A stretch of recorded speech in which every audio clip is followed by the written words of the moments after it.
Kita diskusi di situ. Lama Ustadz kita diskusi, kurang lebih 2 jam. Ternyata dia nggak mau masuk Islam. Maka bagi kita yang bergerak di dalam dunia dakwah harus kita sadari bahwa hidayah itu hak prerogatif Allah. Iya. Itu yang paling memukul saya Ustadz. Sejak saat itu saya udah nggak pernah lagi ini masuk Islam, ini nggak pernah saya sekarang, sampai sekarang. Karena memang sejatinya yang ngasih hidayah bukan kita. Iya. Kita hanya lewat saja. Ya. Lewat saja. Iya. Seperti yang di Alkitab banyak ya disampaikan ya. Okay. Kayak misalnya Yesus itu mengambil air wudhu, wudhu. Yesus itu sholat. Kalau Gerakan kurban tidak biasa untuk mu'alaf di pedalaman. Mu'alaf Center Nasional Hagia Sophia Indonesia membuka peluang ladang amal berkurban dengan seluas-luasnya untuk sasaran mu'alaf miskin di pedalaman. Ada 3 nilai lebih yang akan Bapak Ibu dapatkan. 1. Kurban Anda tepat sasaran kepada yang benar-benar membutuhkan. 2. Mu'alaf di pedalaman sangat-sangat senang karena mereka jarang makan daging, lebih seringnya makan umbi-umbian. Bahkan mereka sering makan ulat sagu. Jangankan daging, beras saja mereka tidak mampu untuk beli. 3. Nama Anda akan kami cantumkan di dalam laporan video pelaksanaan kurban. Adapun sasaran wilayah yang akan menjadi tempat untuk pelaksanaan berkurban adalah Mu'alaf Pedalaman Simoy Laklak, Mu'alaf Bolang Mongondo, Mu'alaf Pedalaman Ue Malingku, wilayah garis pemurtadan Malang Selatan, dan lain-lain. Dengan ketentuan sebagai berikut.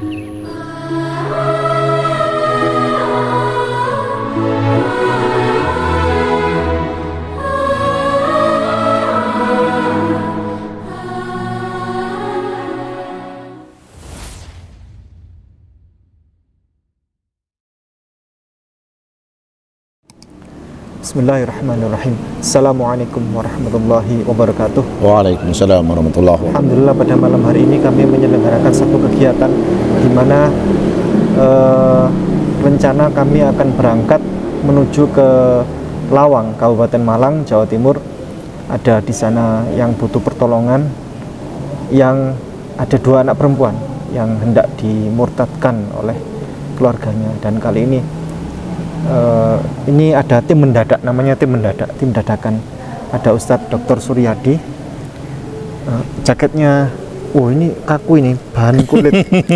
Bahan kulit. Jadi kalau bahan kulit ini, Ustadz, kulit nih? Enggak. Bukan. Kalau kulit bisa dipakai buat rambak. Kalau sudah bosen. Nah, ada Ustadz Dr. Suryadi, ada Mas Erwin. Baru kenal tim dadakan baru kenal, dan rambutnya gondrong, luar biasa. Sambil nunggu kedatangan Gus Medik habis ini, begini Ustadz, sekarang ini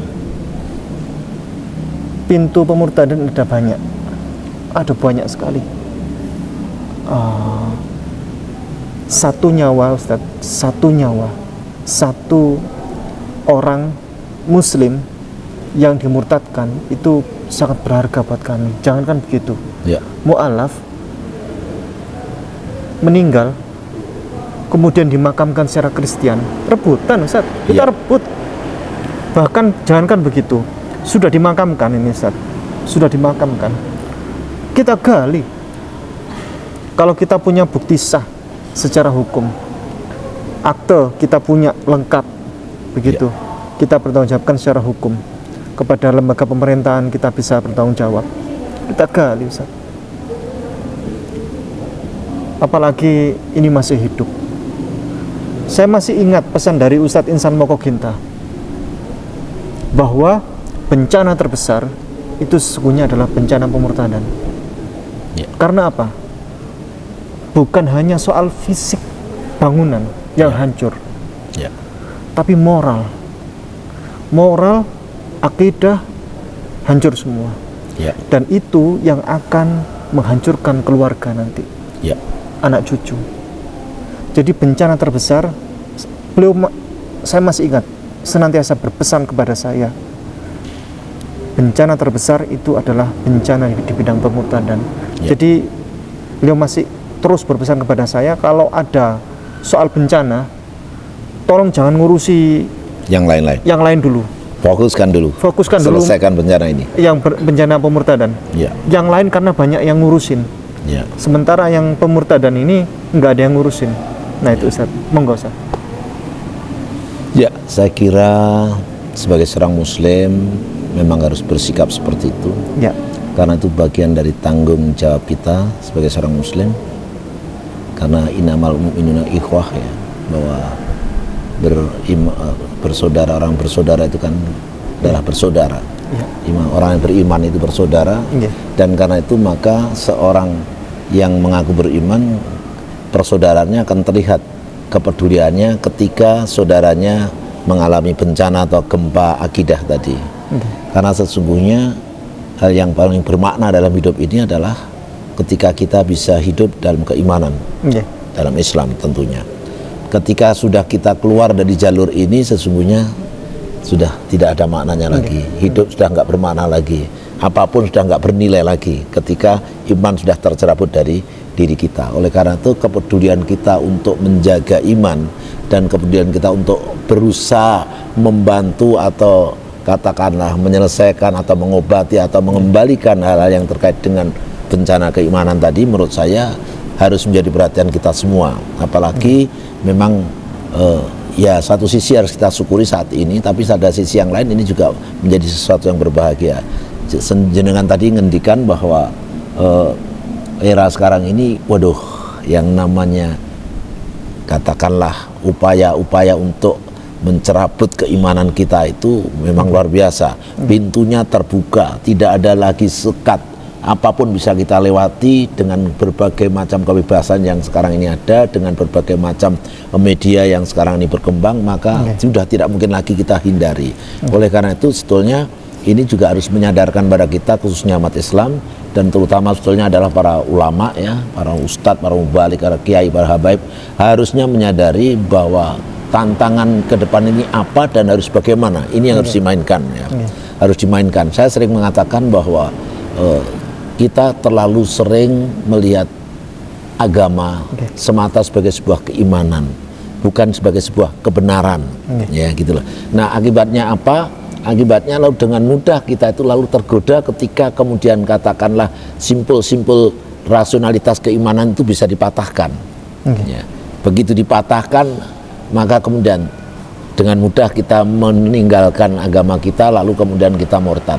Tapi ketika, atau sebenarnya ketika kita memahami iman sekaligus sebagai sistem kebenaran, Islam sebagai faith system, ya, sebagai sistem keyakinan, ya, tetapi Islam juga sebagai true system, sistem kebenaran. Kalau kita bisa memahami Islam sebagai sistem kebenaran, maka bicara benar itu lebih bisa dipertanggungjawabkan. Karena kalau kita bicara benar, itu mesti kita dituntut untuk melakukan bukti-bukti pembenaran. Kita tidak bisa klaim diri kita benar kalau kita tidak bisa membuktikan kita itu benar. Kita tidak bisa mengatakan seseorang itu salah kalau kita tidak bisa menunjukkan kesalahan itu. Nah, Islam sebagai agama yang, ya, yang benar, sebagai agama yang agama akal, saya mengatakan Islam adinul akal, gitu kan, ya, Islam itu agama akal, gitu. Itu menunjukkan betapa letaknya pentingnya bahwa kita berislam itu dengan memahami kebenaran Islam. Nah, oleh karena itu saya katakan tadi, sudah saatnya Islam tidak lagi semata dilihat sebagai faith system, sebagai sistem keyakinan, tetapi harus kemudian menjadi sistem kebenaran. Kita harus memahami Islam. Mengapa saya berislam? Itu karena kita tahu bahwa Islam itu yang benar. Nah, upaya-upaya untuk mengungkap benarnya Islam dengan memperbandingkan, dengan kemudian menunjukkan katakanlah bukti-bukti ilmiah yang sekarang ini semakin terbuka, sebenarnya itu menjadi peluang yang sangat besar. Ya, setidaknya sepemahaman saya melihat bahwa negara-negara yang masyarakatnya edukasinya bagus, intelektualnya bagus, sekarang saya lihat geliat perkembangan Islam membahana, menguat, ya, di mana-mana, ya. Sampai sekarang Londonistan. Ada kata-kata Londonistan gitu ya. Londonistan. Ketika kenapa kok Londonistan? Kok bukan Pakistan? Gitu kan ya. Karena sekarang London menunjukkan perkembangan Islam yang luar biasa.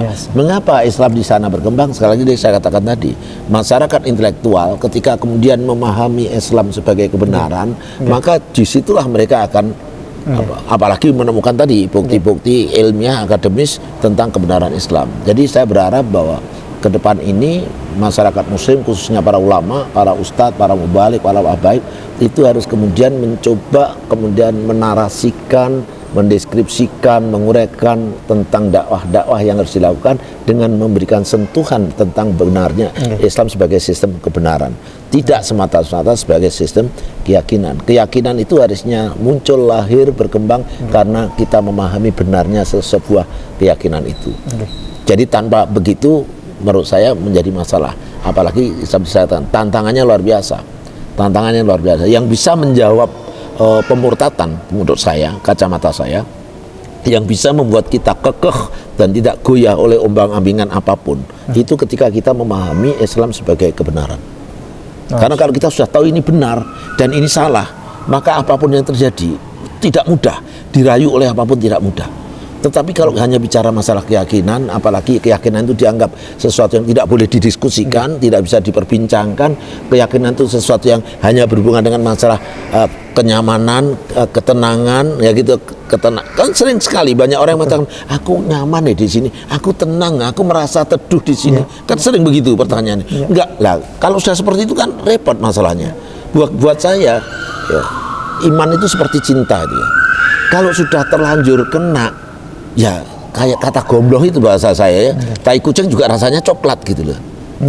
Walaupun nggak karu-karuan, tapi karena sudah nyaman lah seperti itu. Padahal nyaman itu banyak variabel yang menjadi penyebabnya nyaman. Bisa jadi karena yang mengajak pacarnya jadi nyaman, kan gitu kan ya. Bisa jadi karena yang ngajak bosnya yang bisa memberikan gaji jadi nyaman.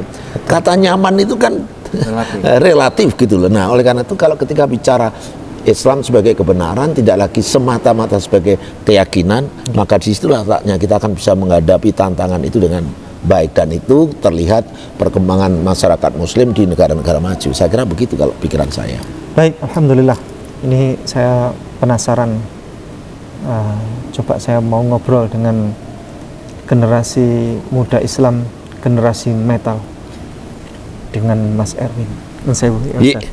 Monggo. Mas Erwin, saya baru kenal malam ini. Rambutnya gondrong, katanya tadi seperti Rhoma Irama. Saya lewat clue tadi, lewat telepon tadi, anaknya seperti Rhoma Irama. Kayak stres Pak. Tidak, bukan Rhoma Irama. Ya? Ternyata seperti slang. Oh, boleh. Slang. Oke, baik. Pandangan Mas Erwin tentang maraknya pemurtadan. Menurut saya saat ini memang di dunia internet ya, banyak sekali kasus-kasus pemurtadan, dan itu memang harus kita antisipasi juga. Salah satu caranya menurut saya kita belajar kristologi. Ya. Metal, generasi muda Islam metal menyarankan, merekomendasikan untuk belajar kristologi. Iya, paling enggak seperti apa itu? Misal kayak kita di masjid gitu ya, kan selama ini kan banyak kajian-kajian tentang cuman keislaman gitu ya. Dakwah Islam. Ya kalau bisa dikasih 5% lah kristologi atau apa. Manggil siapa ya kan, supaya kita ini mengenal bahwa kan tidak hanya Al-Quran. Terus kita belajar kitab-kitab yang lain, perjanjian lama, perjanjian baru gitu. Ya sebagai benteng buat kita gitu. Paling enggak kita mengenal iman saudara-saudara kita. Kristologi yang seperti apa bisa dicontohkan? Sederhana, contoh sederhana yang selama ini banyak diketahui oleh Mas Erwin tentang kristologi yang secara terapan ya sebenarnya paling gampang ya, kita ya kan sekarang kan dunia internet itu kan luas ya. Kita bisa mengakses kitab-kitab mereka, dari situs-situs mereka, dari sabda online itu kan ada itu ya. Paling nggak kita belajar di situ seperti apa. Gitu. Akhirnya kita tahu ya, kitab mereka itu seperti ini, seperti itu ya. Ya walaupun kita nggak 100% tahu, tapi kan paling nggak mengenal lah tentang dunia kekristenan. Menurut jenengan, Yesus itu Muslim atau Kristen? Yesus itu Muslim. Muslim. Ya. Mohon dibantu info. Rambutnya jenengan ini apakah ingin meniru bergaya seperti Kanjeng Nabi Yesus atau bagaimana? Tidak sih sebenarnya. Ya. Ya kalau Yesus itu gondrong itu kan itu karena kan ya karena mode aja kalau menurut saya ya kan dicari yang orangnya yang ganteng gitu. Sebetulnya kan kalau Yesus yang asli itu kan kalau menurut saya kan ya nggak gondrong. Kalau gondrong itu kan Nazir kan katanya. Nazir itu kan kayak seperti Samson itu kan. Gitu. Bukan Mesias gitu loh. Nazir bukan Mesias. Ya Yesus yang asli ya menurut saya ya nggak gondrong gitu. Nggak gondrong. Kalau saya gondrong ini kan saya niru Gus Bedi. Iya. Gitu aja. Pemirsa, para penonton yang kami muliakan, kalau kita mengamati dan menelusuri gambar foto Yesus yang sebenarnya, itu cukup kita ketik di Google kosong ya, google.com, ketik Yesus Kristus atau Jesus Christ atau Isa Al-Masih, maka akan muncul di situ puluhan foto yang itu diklaim sebagai Jesus Christ dari berbagai negara. Dan yang versi menurut para ilmuwan yang paling mendekati dengan Yesus yang asli yang sebenarnya itu adalah yang rambutnya tidak gondrong. Seperti yang disampaikan oleh Mas Erwin. Ini mungkin buat generasi muda yang masih belum tahu tentang Yesus yang sebenarnya. Cukup caranya sederhana, ketik Yesus Christ, kemudian di situ klik image, ya, foto. Di situ akan muncul banyak di situ foto-foto Yesus berbagai varian dari berbagai negara. Mana yang benar, para ilmuwan menyelidiki, dan yang paling mendekati yang rambutnya pendek. Rambutnya pendek. Dan wajahnya juga bukan wajah Eropa ya, tapi wajah Asia. Ya, bahwa Yesus sebenarnya adalah Muslim. Ya, betul. Ciri-ciri Yesus Muslim. Seperti yang di Alkitab itu ya banyak ya disampaikan ya. Kayak misalnya Yesus itu mengambil air wudhu, Yesus itu sholat. Kalau di Alkitab terjemahan itu kan diterjemahkan berdoa ya. Kan kalau Alkitab yang lama itu kan sholat. Yesus memasuki Ka'bah. Ya itu bukti kalau Yesus itu Muslim. Menurut saya gitu. Yesus puasa. Yesus betul. Bersunat. Betul. Kemudian apa lagi? Yesus berdoa dengan mengangkat tangan. Iya. Apa lagi? Yesus bersujud. Iya. Apa lagi? Bahkan Yesus itu pagi-pagi sekali sholat subuh. Iya. Bahkan ciri-ciri Yesus itu bisa kita ketahui bahwa Yesus Muslim itu dia mengakui bahwa Allah itu satu-satunya sesembahan. Ada di Yohanes pasal 17 ayat 3, Markus pasal 12 ayat 29. Jujur sekali Yesus ini, dan beliau menyampaikan risalah itu kepada seluruh umatnya. Betul. Begitu. Ada tambahan lagi? Cukup. Kita dapat banyak tambahan ilmu dari Mas Erwin. Jikalau para penonton dari generasi muda tidak mempelajari Kristologi, maka kalah sama Mas Erwin. Karena Mas Erwin ini secara fisik Otodidak. ini seperti pemain musik band ya. Tetapi Saya juga sebenarnya- ngeband, Pak. Ngeband. Dulunya ngeband, anak band dulu. Ini musik apa? Alirannya? Rock saya, Guns N' Roses. Oh, rock yang suaranya paruh begitu? Iya. Masya Allah. Ini bagian vokalis atau Vokal bisa, lead gitar bisa. lead gitar? Iya. Masya Allah. Nah, begitu demikian kita akhiri. Kita akan lanjut ke Lawang untuk memproses terkait adanya kasus pemurtadan kepada 2 anak perempuan di Lawang, Kabupaten Malang, Jawa Timur, yang kedua anak ini dimurtadkan oleh keluarganya. Nanti kita, ya, satu-satunya yang bisa menolong adalah Allah Subhanahu wa Ta'ala, dan kita hanya Amin. meminta Allah kepada Allah supaya memberikan hidayah kepada mereka, hidayah Amin. Islam. Amin. Kita ini hanya wasilah saja, Ustaz, ya. Ya, betul. Wasilah saja, lewat saja, Ustaz. Nggak ada Lewat apa-apanya, nggak ada apa-apanya. Kita menjalankan Ya. apa istilahnya kewajiban kita sebagai abdi nanas, kita sebagai seorang muslim Ya. wajib untuk kembali. Iya, oh ya. Saya tuh pernah, Ustaz. Kejadian begini, Ustaz. Ini mumpung sebelum kita tutup, Ustaz. Saya tuh pernah kejadian. Waktu itu ke Kota Blitar. Saya memenuhi undangan, ada seorang perempuan. Dia ingin diskusi masuk Islam. Dari gaya diskusi dengan saya di WA itu, seakan-akan dia sudah mau masuk Islam itu. Kita berangkat ke Kota Blitar, terus tim Hagia Sophia itu bertanya kepada saya, apakah nanti bersyahadat gitu. Kita siapkan sertifikat apa katanya untuk tanda tangan, administrasi kita siapkan, kata tim dari Hagia Sophia. Saya bilang, ini 100% nanti insya Allah bersyahadat. Saya bilang begitu. Saya lupa, saya tidak bilang insya Allah, Ustaz.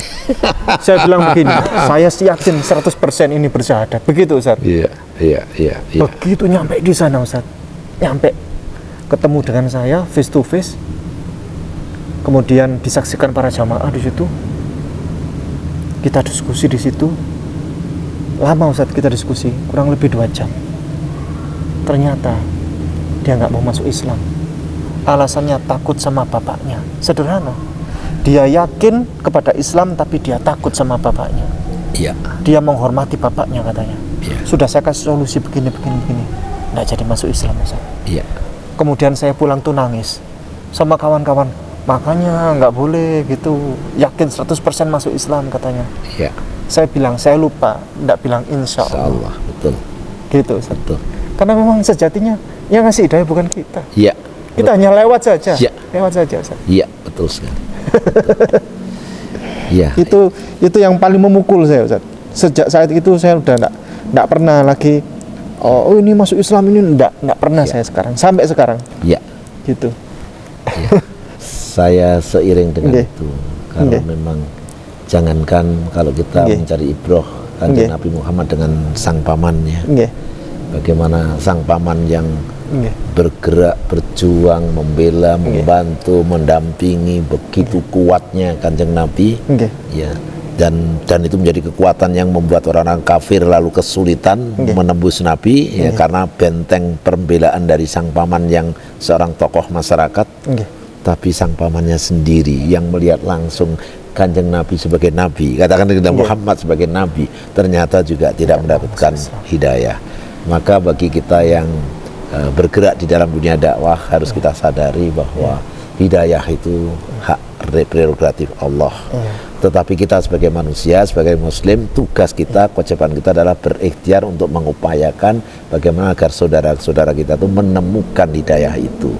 Kita hanya pintu, apa istilahnya, perantara. Benar sekali, saya setuju tadi, jadi perantara sekali. Saya sendiri setiap saat ada permasalahan yang terkait dengan urusan ini, saya tidak pernah punya target dan saya tidak mau punya target, karena saya juga hakul yakin, satu, bahwa tugas kita adalah menjelaskan, menyampaikan kebenaran, balighu anni walau ayah, kira-kira begitu ya.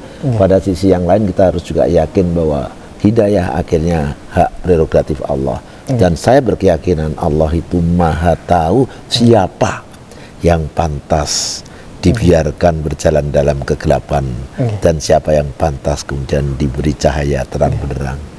Allah tidak akan sari urusan itu. Allah sangat tahu. Jadi kalau ada seseorang yang akhirnya memilih jalan murtad, maka sesungguhnya karena ya dia memang layak untuk dibiarkan Allah menjadi murtad.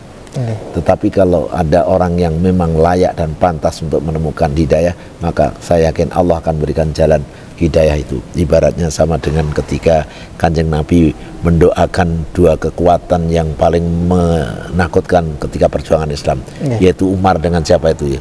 Dua tokoh kafir Quraisy yang kekuatannya paling hebat itu, yang akhirnya Allah menurunkan hidayahnya kepada Umar bin Khattab. Umar bin Khattab sama pamannya Hamzah, bukan Ustaz? Sama-sama Umar ya. Nah, ya. Oh, sama Umar ya? Dua Umar, iya. Iya. Ya. Dan kita akan tahu bagaimana Umar bin Khattab orang yang sangat keras, tegas, berani, dan kan begitu kan ya. Tetapi Umar juga kita pahami sebagai orang yang konsisten, yang konsekuen, yang saya pikir karakter-karakter itulah yang kemudian klop ketika Umar kemudian dipilih Allah untuk mendapat hidayah. Artinya bahwa hidayah itu tidak akan salah tempat, lepasnya hidayah juga tidak akan salah tempat. Kira-kira begitu. Karena itu kita sebagai pelaku dakwah ya kita harus sadar betul semuanya akan kembali kepada hak Allah, prerogatif Allah tentang hidayah. Tapi ikhtiar kita jangan begini, ikhtiarnya kita segini. Lah semua kan tergantung Allah, ya sudahlah apa kadarnya saja. Jangan begitu, kita harus berikhtiar secara maksimal, akhirnya kita akan kembalikan karena ya gaspol ya, harus saya pikir gaspol.